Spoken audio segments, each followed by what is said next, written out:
Good afternoon, Sault Ste. Marie and Algoma. Welcome to Special Report for Friday, August the 14th. Final special report of this week. We are brought to you by KC Securities, and we're waiting for Doug Ford's press conference. Today it's coming from Queen's Park. He'll be joined by Lisa MacLeod, who is the Minister of Heritage, Sport, Tourism and Culture Industries, and also Stephen Lecce, who is the Minister of Education. And we will be bringing that to you shortly. But while we wait for Doug Ford, we are going to do today's weather. Right now, it is 28 Celsius outside. We could hit a high of 30. Our low would be 21. We've got a 17-kilometer wind coming from the southeast. Our humidity is at 56%. With the humidex, it feels around 35 Celsius. Okay, 7-day forecast. Tomorrow, mixed bag. It could be actually anything. Most likely thunderstorms and rain, but could also be sunny too. So basically, could be anything tomorrow. High of 27, low of 17. Sunday, Monday will be partly sunny with 22 and 24, with the lows of 15 and 13. Tuesday is our day that is going to be bright and sunny. However, it'll be 21 as a high, 12 as a low. Wednesday, we're going to hit the rain again, 21 Celsius as our high, 14 as a low. And then Thursday and Friday will be 23, 24 with partly sunny. Okay, so it just came out. This is absolutely no surprise to any of us. However, the border will stay closed now until September 21st. That was announced just a few minutes ago. Bill Blair, who is our public safety minister, he said, "We will continue to do what's necessary to keep our communities safe." So the border is closed to all non-essential travel because of the high case counts across various U.S. states of COVID-19. That I've heard from people inside the government that they're not expecting the border to open anytime soon, might not even open until 2021. There's obviously been a dramatic drop in border traffic because the only thing going over the border right now is basically truck drivers and healthcare professionals.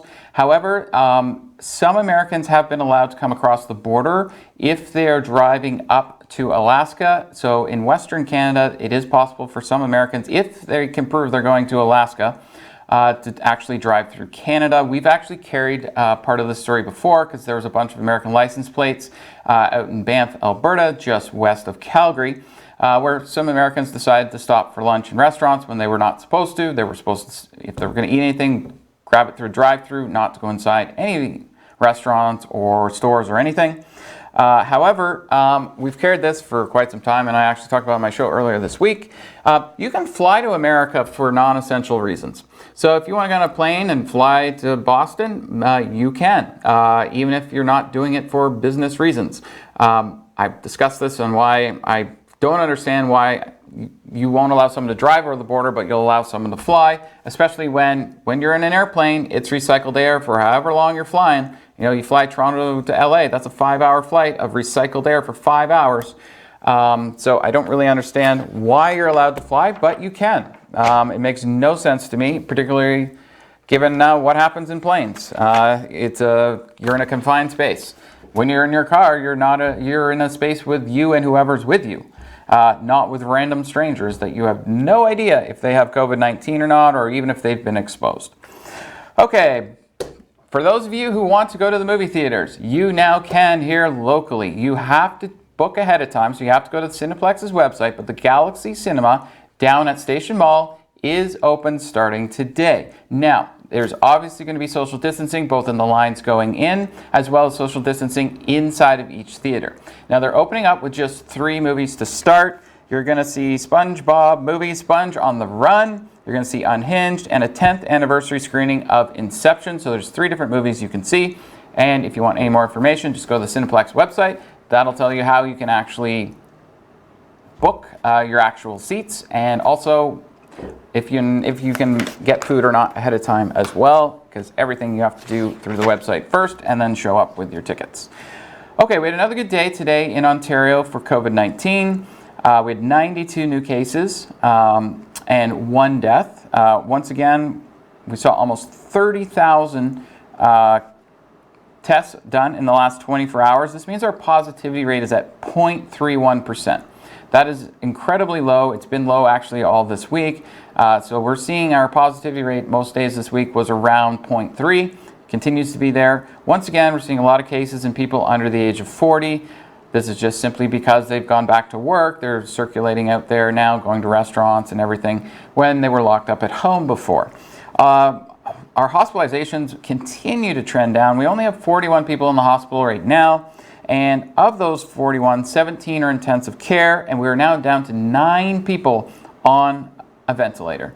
That is the first time we have been in single digits for ventilators since February. So everything is trending in the right direction here in Ontario, even as stage 3 has now begun in Windsor, Essex. This means the entire province has now entered stage 3. Now, yes, there are some cities who have put in their own restrictions under stage 3, such as Toronto. But as far as the provincial government is concerned, every area can be in stage 3 at this point. Also, Monday night at Council, there's a new approval for a semi-detached rental unit. It's over at 305 Selby Road.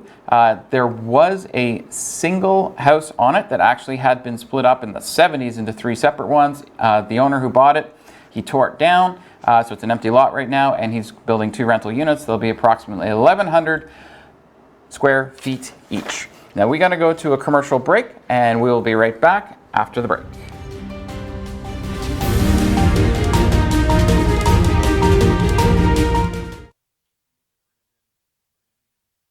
So what do you want me to do here?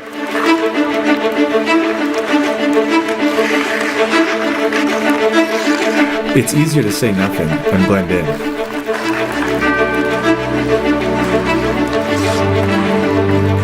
But I need to speak up for what I know is right. I have a voice.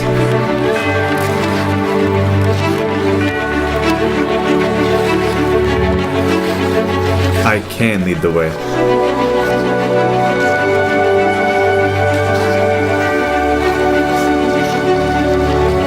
I will be a light in my community.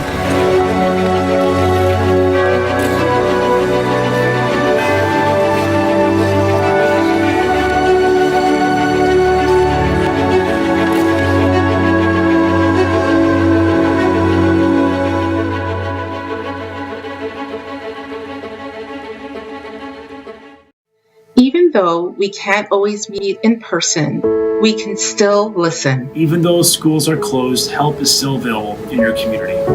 Even though you may be worried, services and supports are still here. In stressful times like these, families need mental health supports more than ever. We are here to make sure you can stay connected to your community and culture. Nous savons qu'il peut être difficile de rester à la maison, mais vous n'êtes pas seul. And we know asking for help for yourself and others can be hard. But there are people in your community who are ready to support you. No matter your age, gender, sexual identity, race, or culture. No matter the day, time, or issue. We're here to help.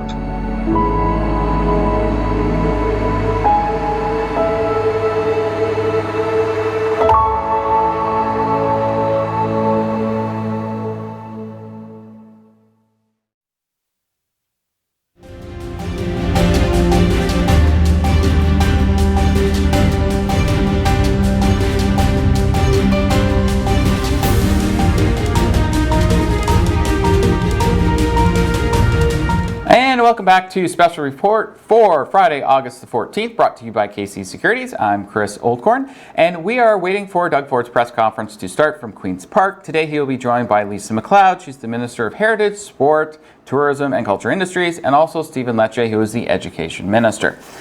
Now, McDonald's has made an announcement. During COVID-19, there were several plants in Canada that were beef plants that got closed down from COVID-19 outbreaks. They had to actually start bringing in beef from other countries. They have announced they're going back to 100% Canadian beef again. So they said in late April, because they couldn't get 100% because of the massive outbreaks at several meat plants, that they had to bring in about 20% of the beef that they were using from other countries. Now that the plants are back online and operating successfully again, they're now able to go back up to 100% Canadian beef, which is great for our farmers because now we're using all the cattle that we have in our country, and obviously that helps spur jobs. And guess what? We have an 11% unemployment rate, any jobs that we can have going on right now in Canada is fantastic. So congratulations to McDonald's. You're back to 100% Canadian beef. Okay, we've carried this story last week and have had several updates on it. That massive explosion in Beirut, Lebanon, which was the basically fertilizer, 2,700 tons, blew up and destroyed a large buildings for literally blocks and blocks and blocks, and has put almost 300,000 people homeless in Beirut just from that explosion. Never mind over 200 people passing away, and thousands of others still in the hospital. The federal government has set up support for two different things. One, they've set up a task force to help Canadian citizens and permanent residents who are in Lebanon to be able to come back to Canada. And then also they've set up a separate task force to help Lebanese citizens who are in our country right now who can't necessarily go back. So what they're doing is they're allowing Lebanese citizens to extend their stay in Canada. They're also waiving the cost of doing all of the documents through the government, like if you need to extend a visa and stuff like that. They're not charging you for that if you're a Lebanese citizen. And they are also going to be doing their best to try and bring Canadians back who want to come back as soon as possible. This is on top of the $30 million the Canadian government announced in humanitarian aid that is going to, for example, the Red Cross was one organization that's already received some aid in Lebanon from the federal government. There will be $30 million in total. And we are waiting for Doug Ford, but while we wait for him at Queen's Park, he is actually right there. So here we go, Doug Ford. Well, good afternoon. I had a great day in Windsor, Essex yesterday. Businesses are opening their doors. People are going back to work. Local businesses and factories like Ford Engine Plant are making great Ontario-made engines and face shields. And I know many people across Ontario are getting back to normal. For many people across the province, a big part of their regular routine is going to the gym, because fitness is more important for both physical and mental health. But for the past several months, going to the gym has not been an option. The risk has been too high. But today, thanks to the efforts of everyone in the province, the number of new cases is heading in the right direction. The time is right to open up our province a little more and help people get active again. Many of our gyms and fitness centers are run by small business owners. They employ hundreds of people, and they are a vital part of our local communities. We want to help every business we can get back on their feet and recover. So on the advice of the Chief Medical Officer of Health and other health experts, we're allowing gyms and recreation centers to increase their capacity limits as of tomorrow at 12:01 a.m. with additional public health restrictions. Up to 50 people will be allowed per room with physical distancing limits in place. These changes will give our business owners the flexibility they need to serve residents and hire back more workers. Our team has been working around the clock to make sure sports and recreation can get up and running safely.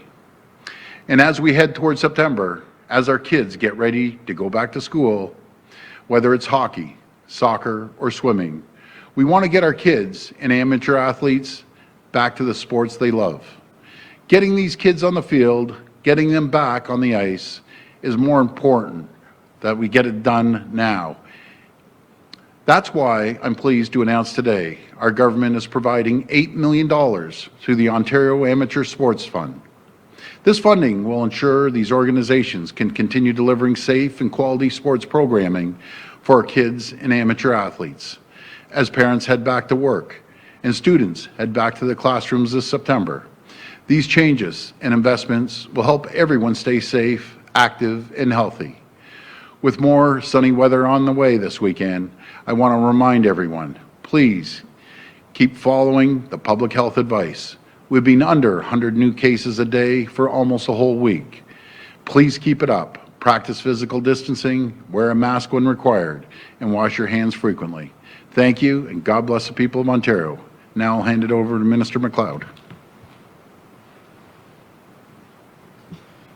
Thank you, Premier. For the past 7 weeks, I've been visiting heritage sport, tourism, and cultural institutions across the province to see firsthand the health and safety protocols these businesses have put in place to help stop the spread of COVID-19 and keep Ontarians safe. Sport and recreation is an important driver in Ontario's economy, contributing more than $12 billion and thousands of jobs to the province's bottom line. More importantly, these physical and social activities contribute to the health and well-being of all individuals and families across our province. This is critical as we reopen more businesses and people leave their homes after being idle for months. Clearly, sport is part of our cultural fabric.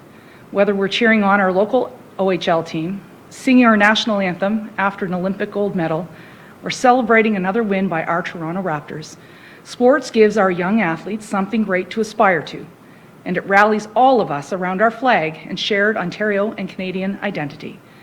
It is fitting, then, that thanks to our collective hard work, that tomorrow we are able to expand capacity at Ontario's sports and recreational facilities to welcome back more athletes and support small businesses.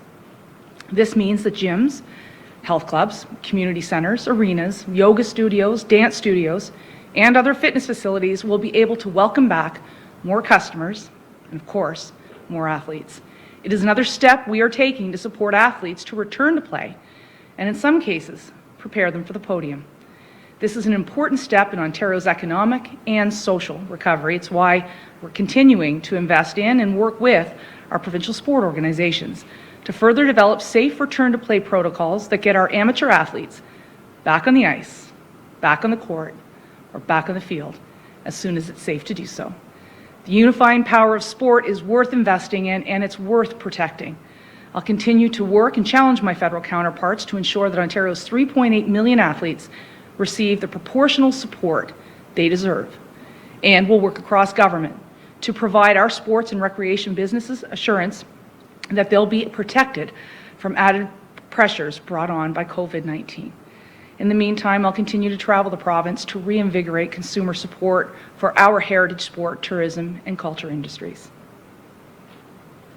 Okay, we'll go to the phone line for questions. Well, just right before we go to questions, I just want to give a shout out to Grocery Hero.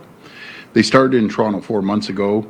They help connect volunteers with frontline healthcare workers to help pick up groceries for them and their families, because the healthcare workers are working around the clock. They're exhausted. The last thing they want to do is go home and have to make a meal for the kids and everyone. So 8,000 Canadians put up their hands, and they've made 4,000 matches. So that's 4,000 frontline healthcare workers who can focus on fighting COVID-19 and caring for patients. So thanks to Grocery Heroes. You guys are absolute champions, and that's a true Ontario spirit, and we'll be happy to take questions. Okay, we'll go to first question. Your first question comes from Alex McKean with the Toronto Star. Please go ahead. Hi, Alex. Hi. I think this question is for Minister MacLeod, but I'd be happy to hear from the Premier as well. I'd like to ask about, you've announced some support for recreational sports today. I'm actually based out of British Columbia, and here in BC, the government has introduced a measure where they're protecting amateur sports leagues from liability should athletes come and play sports and then contract COVID-19. I know that there are some sports leagues that we've heard from in Ontario who are hoping for the same kind of measure to be put into place, and so that these leagues that might not have that many resources of their own don't have to worry about potentially being faced with a liability to reopen during the pandemic. What do you think about that? Is that something that you're still considering doing? Well, I'll pass it over to the Minister, but I've talked to sports leagues. They've contacted me personally, Etobicoke sports leagues where I live, and they have the same concerns. I'll pass it over to the Minister. Do me a favor, say hello to my pal, Premier Horgan. That guy's a champion out there. The guy's an absolute champion. So next time you see him, tell him the Premier says hi. Thanks very much for the question, and thank you, Premier. We are obviously working for the indemnity insurance piece to support our local athletic organizations across the province. We understand and recognize the value of the British Columbia model. Unfortunately, in Ontario, we do have a different situation as we do not own the insurance organization, as the relationship is much different here in Ontario as it is in British Columbia. But I continue to work with our Minister of Finance as well as our Minister of Attorney General to ensure that this will be dealt with in the coming months and hopefully in the coming weeks. And it is certainly a challenge that I've heard from all of our provincial sport organizations, everyone from minor soccer to minor basketball and others. So it's an area of concern that we do have and one that we're working on trying to fix. Unfortunately, we cannot simply emulate the model in British Columbia, but it is something that we aspire to do. Follow up? I'm all good. Thank you very much. Next question. Your next question comes from Cynthia Mulligan with City News. Please go ahead. Hi, Cynthia. Hello, Premier. How are you? I'd like to talk to you about the back-to-school reopening. It feels like we're on round 5 of this, at least by now. Parents are still really concerned and uncertain of whether they should send their children back to school. I'm just wondering why, because I asked you about this a couple of days. You said you'd think about it or talk about it with your education minister.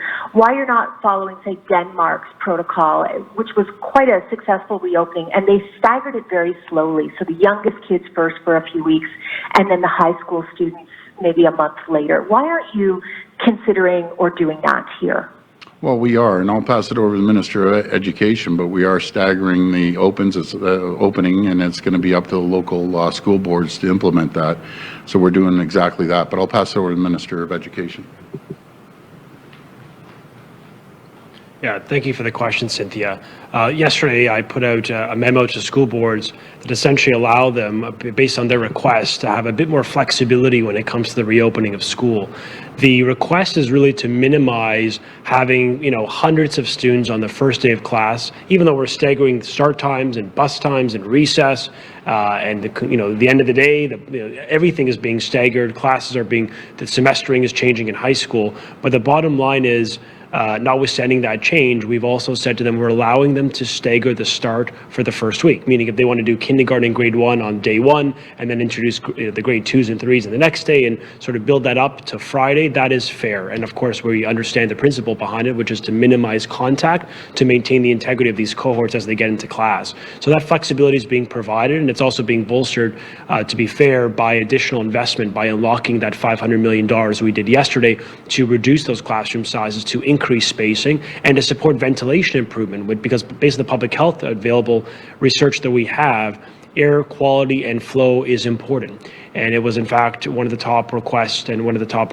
areas of priority made by public health. And so we put an additional $50 million in, trying to come up with a Made in Ontario model, given that there's been many challenges around the world in virtually every reopening. I mean, there isn't a democracy on earth, with some exception really, that hasn't had challenges getting children back in. And I think that's an admission that we have to be flexible, we have to be evidence-based, and we have to be listening. And I think what this government has demonstrated is that we're trying to do that every step of the way. Each and every week we've been up here, building upon our plan, leading the nation in masking. I understand Nova Scotia just put out a masking policy that follows Ontario. We are the only province to mask from grade 4 and up. Now they are following that with some augmentation to their protocol. The fact is we are leading with the recognition there's always more we can and will do. And I think the Premier has been very clear that we'll continue to do more based on the evidence, based on the science, just to keep these kids safe.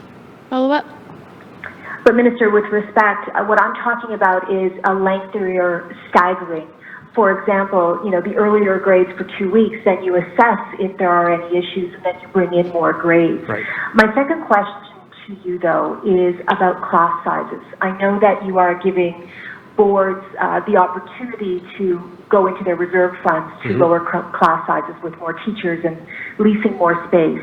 What will you do, though, if there are some classes that remain in the high numbers, in the 30s, for example? What will you do? Will you allow that class to go forward? We've been clear in our guidance. We want 1 meter of distancing supported by masking and the other layers of prevention that have been supported by public health.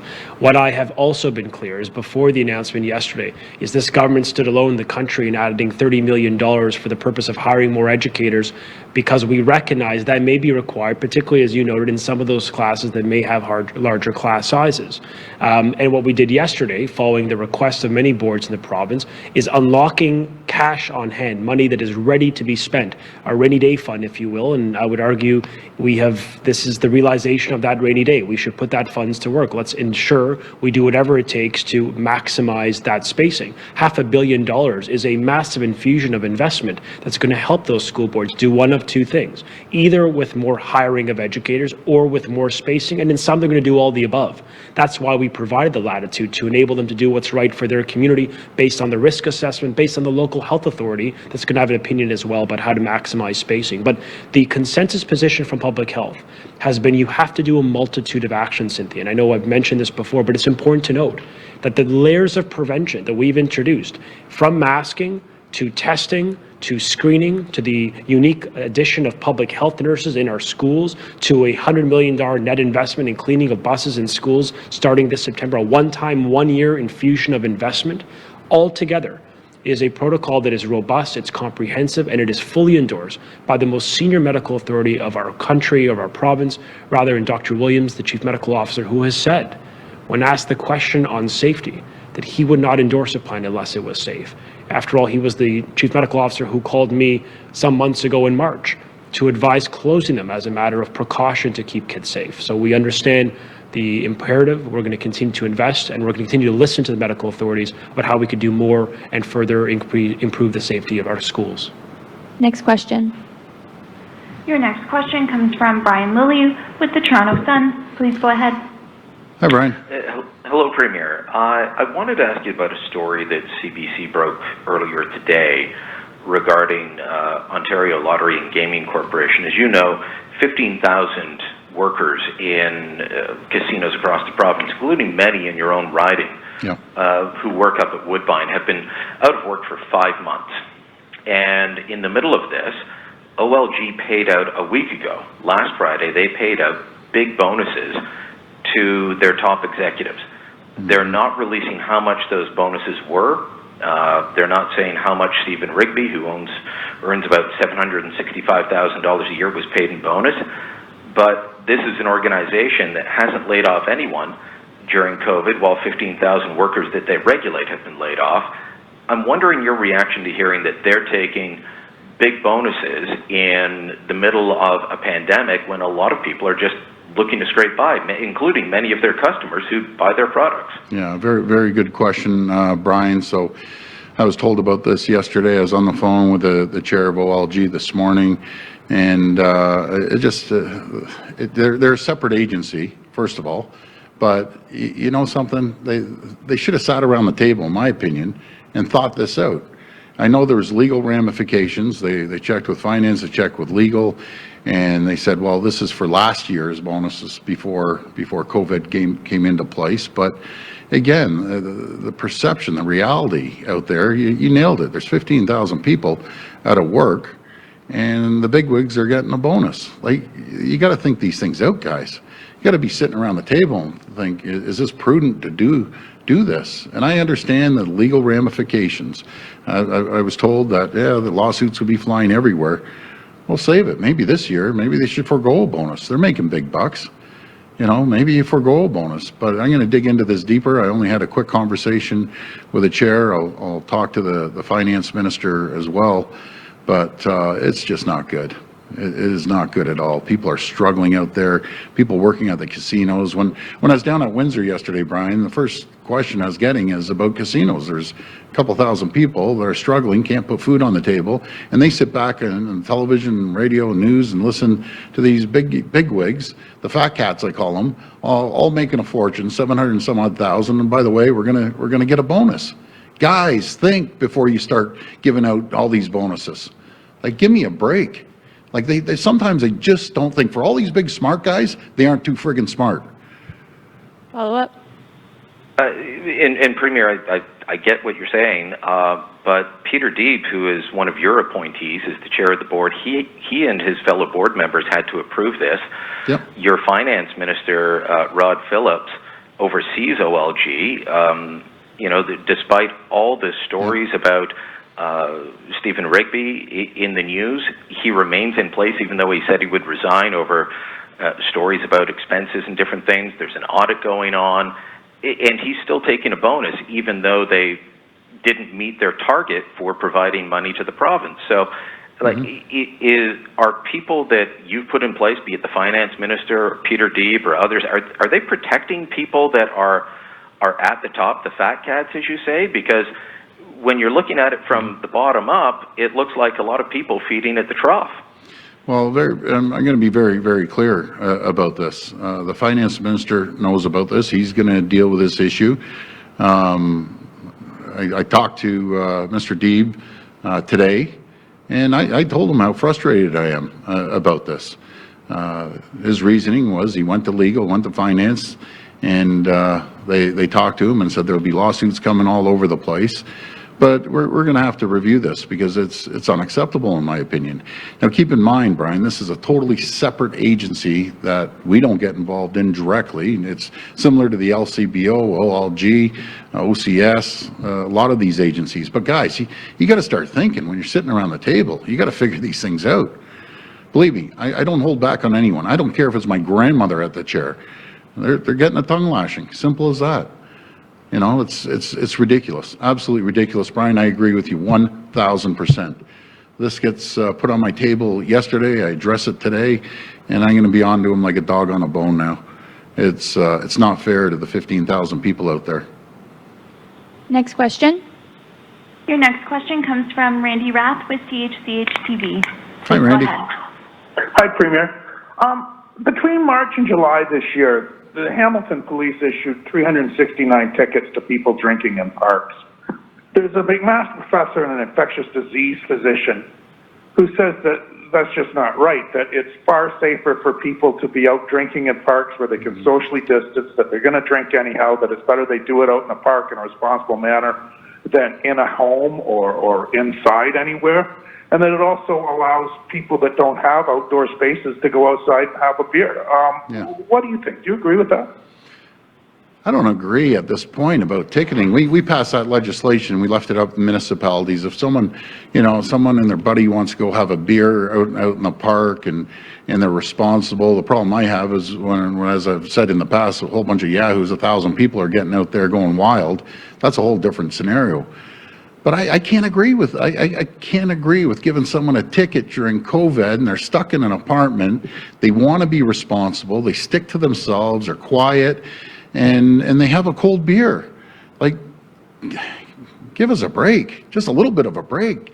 The people of Hamilton, I got to stick up for you here, which I always do, by the way. But they got to be more flexible. Everyone needs a little bit of breathing space and go out there. And again, if you're responsible and a few of you are sitting down there and you want to have a little glass of wine or a can of beer, big deal. Who cares? Like, if you aren't rowdy, what's the difference, Randy, between they're making it legal to go out and smoke a joint, a doobie, a reefer, whatever the heck they call it nowadays. I wouldn't want my kids walking by with a bunch of guys smoking cannabis or marijuana. But if a couple of guys are sitting there quietly on a picnic bench having a cold little beer, who cares? Like, honestly, it's no big deal. That's just my personal opinion. Hamilton, they'll do what they want, but I got to protect the people of Hamilton. Follow up. So do you think that the police should simply look the other way, or should Hamilton mandate that it's okay to drink in parks? Are they capable of doing that under legislation? Yeah, Randy, first, full disclosure, I love the police. I'm not blaming the police. Blaming the city council and the mayor. Give these guys a break. Man, they're your constituents. They're cooped up in an apartment and sometimes for months, and where are they going to go? Just stick in their apartment and have a beer? Let them go to the park. Have a little bit of flexibility, Mayor. Come on, give them a break. Next question. Your next question comes from Zara Hamud with Kenora Minor and News. Please go ahead. Hi, Zara. How you doing? I'm good. How are you? Good. I was wondering if you were aware of Red Lake 49, the large forest fire that started this week in northwestern Ontario, and I was wondering what the province is doing to support all those affected, including those living in the Red Lake area. We have the Ontario Management Emergency Team up there. We also have Ministry of Natural Resources all over it. I had a call the night it happened at 1:30 in the morning from the minister. And by the way, Minister Rickford has been an absolute champion up there. I just got off the phone briefly, a real quick conversation with the mayor. I'm going to call him back, Mayor Moto. But do you know what burns me up about this? You know, excuse the pun, but these folks are struggling. There's a fire at Red Lake and everyone's evacuating. So they go to the closest town, Dryden. And what happens in Dryden? They go to Comfort Inn. It's advertised $10 a night on their website. And then the Comfort Inn in Dryden starts gouging these guys. They put it up to $400. So if I'm not mistaken, Comfort Inn is a massive franchise around North America. I got to call headquarters, and they better refund every single, but guess what? It's the taxpayer that's paying for this when we relocate people. And here they go, the greedy people that want to gouge these desperate people and charge them $400 a night when you're advertising $110. You think that's right? I don't think it's right. They're gouging the taxpayers, they're gouging the people. So, you know something, whoever the franchisee owner is, I'm calling headquarters, going to tell them, get your act together. Then nothing drives me more crazy than people taking advantage of other people and gouging them and just gouging them. It makes me sick. Like, guys, like, how many times do I got to get up here? Business owners, stop gouging people, or there'll be the further consequences. So Comfort Inn, get your act together. Follow up. How was the issue with Dryden, or was the Comfort Inn in Dryden brought to your attention? Because I got phone calls saying, hey, they're advertising. And then I just spoke to the mayor and I said, I hear there's gouging up there. He goes, yeah, it's a Comfort Inn in Dryden that's advertising $110 a night online, and they're getting charged $400. So that is just wrong, absolutely wrong. And I just can't believe people have the nerve to do this. The gall of them. I just can't believe it. Okay, last question. Your final question comes from Lucas Meyer with News Talk 1010. Please go ahead. Hi, Lucas. Hi, Premier. Sorry, I'm on a little rant today, Brian, but I apologize. But man, I just can't stand when these people are just doing ridiculous things. Sorry about that. But go ahead, Lucas. Loud and clear, Premier. Thank you, Brian, for asking about the ULG. Premier, I did want to get your thoughts on another non-education issue, the situation at the brass rail. 500 people maybe being exposed, and obviously contact tracing going on, and the club apparently cooperating, though our colleagues at CP24 are now reporting some violations, apparently in terms of social distancing, contact log tracing. Considering you have to keep community infections down, so things like schools can go, does this make you overly anxious, or are we bound to have incidents like this, and it's about follow-up? Well, it's about follow-up, and we're going to show how contact tracing works. We're going to be contacting everyone, and that was over at this location, and we're going to follow up. They have to get tested. If there's 500 people, you got to practice social distancing. You got to put on a mask. I know it sounds ironic talking about that, but you have to. It's like any other business. They're a business. We got to treat them like any other business. And maybe we get the health inspectors to go in and inspect. But, what can I say about that? They got to follow the protocols. That's it. Stay, practice social distancing. I know it sounds crazy, Lucas, when you're talking about the brass rail, but you just got to do it. Follow up. I feel sorry Thank for the you. people And, when they go to their house and tell them that they were at the brass rail. That's who I feel sorry for. Sorry for the spouse. Seriously. Man, I wouldn't want to be on the end of that one.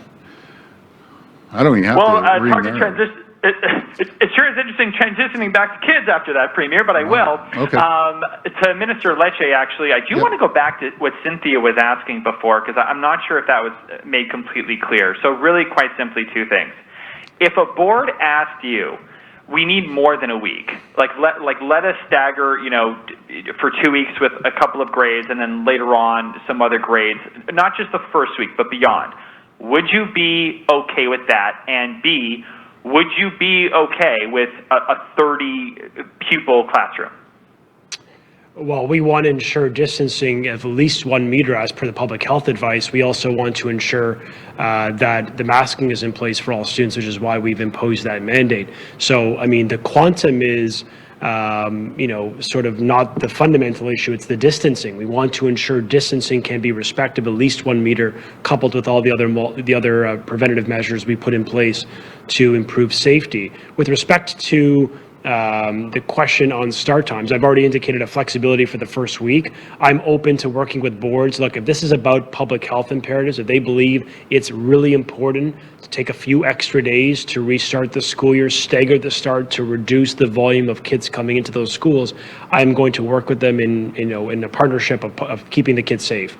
And I've already indicated, and in fact, we've already confirmed to boards via a memo last week, or rather yesterday, that we would do that, specifically the first week. I'll work with boards if they think they need a tad more time. I know that there's an overall broader imperative to get kids back into class. We know that for their wellness and their development and their mental health, but we're going to be flexible, we're going to be reasonable, and we're going to be evidence-based according to the public health recommendations to make sure that we do this safely and we do this right in September. Okay, thank you. Thank you. Thanks, everyone. Have a great weekend. Stay safe.